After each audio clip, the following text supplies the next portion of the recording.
highly favored, blessed, I'm blessed, highly favored. What's going on, everybody? Welcome back to another video. In today's video, I'm going to be letting you guys know how I would book WrestleMania 42. Mostly the main events, just because I feel like a lot of these matches on the card, I can't really just give you a full rundown of how it would go. It's really only about the winner that's really important.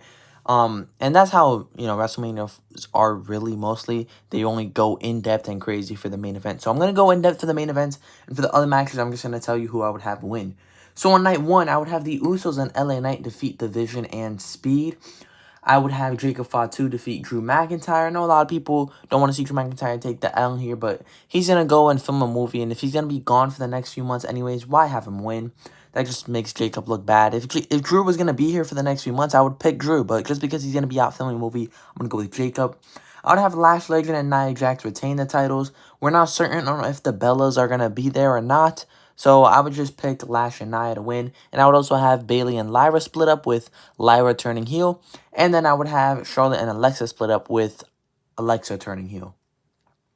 I would have AJ Lee defeat Becky Lynch, just because I really want to see Becky Lynch in the main event scene opposed to just the mid-card scene. She's been in the mid-card scene for the past year now, so AJ would retain and just lose it either on the next night to someone like Ivy Nile, or maybe even at Backlash or something. I would have Gunther defeat Seth Rollins with the help of Braun Breaker. I feel like if Gunther loses this, then there's no point of Paul Heyman owing him a favor. And, I would have, Braun Breaker come in, spear Seth, maybe even spear Gunther too.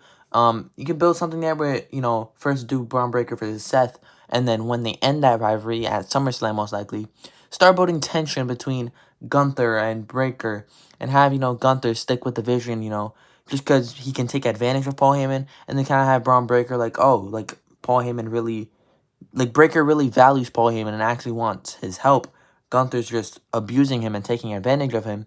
And then if you have, Paul Heyman align with Gunther, even after he owes him the favor, you can have, build sympathy. The crowd will build sympathy for Braun Breaker because Braun Breaker actually cared about Paul Heyman. So you can have Braun Breaker, have a feud with Seth after Mania, and then after SummerSlam towards the end of the year, build Braun Breaker up as a singles babyface. I would have Stephanie Valkyrie defeat Liv Morgan with the help of Dominic Mysterio. I would have Dominic Mysterio betray Liv and align with Stephanie Valkyrie. I feel like Judgment Day needs to end. Not just have the Judgment Day without Finn. Have JD go do his own thing. Roxanne and Raquel, maybe Roxanne and Raquel can betray Liv on the Raw after. So that way when Liv does win the world title, it's as a babyface and with the fans more behind her. The fans are already behind her as is, but as a babyface, they're going to be even more behind her. So have Dom, align with Stephanie and help her win. And even Stephanie as Valkyrie as a heel could be really cool. For night 2, I would have Oba beat Brock. I honestly kind of want Brock to win, to be honest with you. I'm a big fan of Brock, but, it makes sense to have Oba win with everything going on and how they're building him up. Makes sense, I'm definitely more of a fan of Oba than I was a few months ago because he's definitely grown on me since getting called up to the main roster. I would have Javon Evans win the Intercontinental title ladder match. Build him up as a single star. That'd be really awesome for him to win that. Finn beat Dom. Obviously, the Demon coming back. No need for Dom to win. Trick defeating Sammy. Obviously, Trick needs that U.S. title. I hate Sami Zayn, to be honest with you. And I would have Jade defeat Rhea and have Bianca Belair come out after, because Jade hasn't had any good title defenses and anything. So her defeating Rhea still makes her seem like a top star. Her losing to Rhea just makes her look weak, and that's probably why she wasn't defending her title. So just have her beat Rhea, and then have Bianca Belair come out after if she's ready. But yeah, now we're going to dive into the main event of night 1. The main event of night 1 is Cody Rhodes versus Randy Orton. A really, really hype match with a really, really poor feud. And just the storytelling has been very bad. They could have dove into their legacy and their history over like the past 20 years. But instead, they're just relying on Pat McAfee and Jelly Roll. And I'm not with it. Probably after Backlash. At Backlash, they're going to do, Pat and Randy versus Jelly and Cody. I don't care, honestly. Why aren't they, going into legacy and their history? I don't know why they're relying on Pat McAfee and Jelly Roll. They're probably going to end up doing TKO versus WWE, towards SummerSlam and War Games. So it is what it is. Before this match, I would have Cody having the advantage, hitting the crossroads, then have Pat McAfee come down, then have Jelly Roll come down. Might as well take advantage of their, interference in this feud and everything.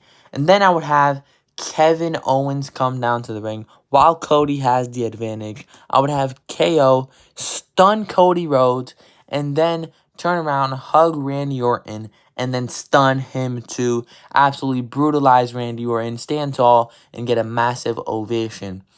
And then, KO could leave, do whatever. Cody still has the advantage. Cody will hit the Cody Cutter, Crossroads. Maybe the ref is still down. And then I would have Ted DiBiase Jr. come from behind and hit his finisher on Cody Rhodes. I don't know the name of his finisher. I believe it's the same exact finisher that Jinder Mahal had, if anybody remembers that. But hit his finisher from behind on Cody. It'll be a hooded figure, and then he'll take off his hood, and then it'll be Ted DiBiase Jr. aligned with Randy Orton, and then Randy will hit the RKO 1, 2, 3, wins the Undisputed Universal Championship. I really want Randy to win the championship as a heel. I really don't want him with Pat McAfee. I think that's honestly really ruining Randy Orton as a heel right now. I'm just not big on that. But I don't want Kevin Owens to be on the TKO side with Randy Orton and Pat McAfee. I'd rather it be Ted DiBiase Jr. And people really like Kevin Owens, and he's going to get a massive pop when he returns, whether it's at WrestleMania or not. So have him be a babyface with Cody and everything, and that'll work. Maybe they could do 3-on-3, Randy, Ted DiBiase, and Pat McAfee versus KO, Cody, and Jelly Roll. That'll be a lot better than just the tag team match with Pat and Jelly Roll. But that's how I would book Cody Rhodes versus Randy Orton. For our Night 2 main event, we got CM Punk defending his World Heavyweight Championship against Roman Reigns. Really glad Roman is back in world title contention. Really glad he won the Rumble. And really glad he picked Punk. And for the first 2 weeks of the feud, it was awesome.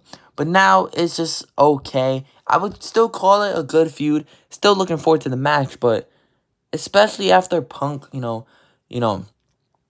against the bloodline and everything he said about the bloodline, saying that he's going to leave Roman dead next to his father. You telling me the best insult Roman could come up with is that CM Punk is old? We know that already. Roman could have brought up, Punk's family, AJ Lee, Larry, anything. But he resorts to calling Punk old? Really? No. Not great. And now all Punk cares about is Pat McAfee and TKO. I really hope we get a good segment on Monday Night Raw. I am filming this before Monday Night Raw, so if anything crazy happens, let me know. But yeah, man, just the feud is good. It could have been absolutely amazing, but now it's just a good feud. Borderline good, to be honest with you. But for the match, we know that Roman doesn't want any bloodline interference, so I would have a ref bump, whether the ref gets speared or whatever, and the Usos come out, and Roman's telling them to leave. Jay gets up on the apron by the end of the ring, right here, and then Roman Superman punches Jay off the apron because Jay wouldn't listen. Jimmy's going to pick up Jay, hold him back, and they go to the back. And then Punk takes advantage and low blows Roman Reigns, hits him with 2 GTSs, rolls out to the ring, grabs a steel chain, wraps it around his knee, and hits Roman with another GTS. And then he goes to the pinfall. 1, 2, the lights dim, and The Rock comes down to the ring. The Rock goes down to the ring. He threatens the ref. Oh, if you even call it a disqualification, I'm going to fire you. So the ref is scared. He gets out the ring. Roman is okay with it this time because now Roman really needs the help. And now Punk turning heel and cheating. Now Roman will accept any, help from the bloodline. But it's The Rock. So, I don't know what Roman would do to him anyways. But he takes Rock's help. The Rock hits CM Punk with a rock bottom. Roman has a little stare down with The Rock. Nothing too intense because, obviously he didn't want the help. But he's going to take it now. Roman bounces off the ropes, hits Punk with a spear, tosses Punk into the corner, hits him with a Superman punch, and another spear. So at this point, Punk has been hit with 2 spears, Superman punch, and a rock bottom, and pins CM Punk 1, 2, 3, and wins the World Heavyweight Championship. I don't want Punk with the world title after WrestleMania, but I do want him heel. So this way, you have Roman Reigns win the world title and have CM Punk turn heel. And then, after the match, you can have The Rock hold up Roman Reigns' hand, put it down, whisper in his ear, and then leave. And that can set up Roman Reigns to The Rock at WrestleMania 43. So, not bad. I would like to see Rock involved more towards the road to WrestleMania 43, but we haven't even gotten to WrestleMania 42 yet, so hopefully we can see The Rock at that show. But that is how I would book WrestleMania 42. So let me know how you would book it down in the comments below. Maybe compare how you would book it versus how I would book it, or even let me know your actual predictions for the show. But like and subscribe, and I'll see you guys in the next video. I'm bliss, highly favored. I'm bliss, highly favored.